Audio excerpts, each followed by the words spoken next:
Уг нь яг хариулах гэж ахт Батэрдэн дарга жоох яараадаг шүү. Энэ Нямбатар даргатай холбоотой би асуусан. Би яг бүр тодорхой асуучих. Яг таны бодлыг асуучих. Нэр дэвшигчээ. За.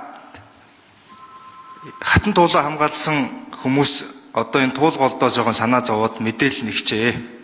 Мэдээлэл нь ил тод биш байна. Энэ ямар учиртай юм бэ? Эргэлзээд бүрэн гол усгүй болох юм биш үстэй гэдэг айжээ.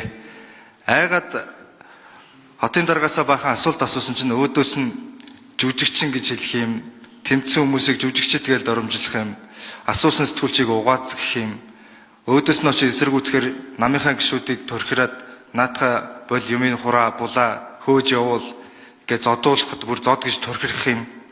Энэ нь ер нь зөв үү? Энэ ер нь байж болох уу?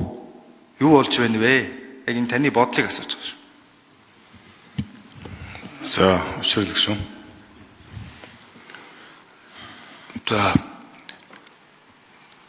би эндрээс нэг үг хэлсэн.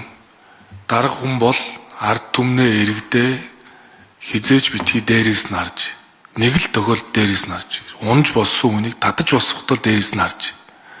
Тийм учраас дарга нар ард түмнтэйгээ, иргэдтэйгээ, компани аж ахуйн нэгжүүдтэйгээ дээрээс нь харж харьцахыг бол би хэрэгээ зөвшөөрөхгүй.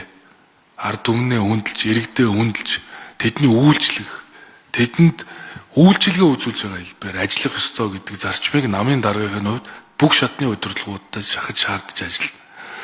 Тийм учраас наад одоо үүсэт байгаа асуудлууд дээр байгаль орчин нөлөөлөх үнэлгээг нь би харах шаардлагатай. Ажлын хэсэг байгуулъя, очиж танилцъя, нөхцөл байдлыг нь харж иж, тэгээ байр сууриа бүрэн илэрхийлэх ёстой.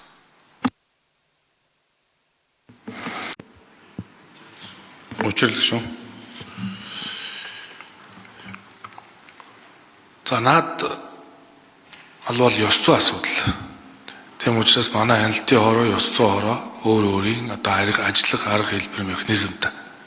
Хэрвээ янз бүрийн санал гомдол ирвэл энэ асуудлыг ярьдаг. Төрийн байгууламжийн хувьд Монгол улс бол нэгдмэл улс. Төсвийн хөвч дээр засаг захиргаатай удирдуулах ёсоо хүнддэх ёстой. Тийм учраас хариуцлагынх нь шаардна. Би бол ард түмнийхээ талд, иргэдийнхээ талд байнга зогсно.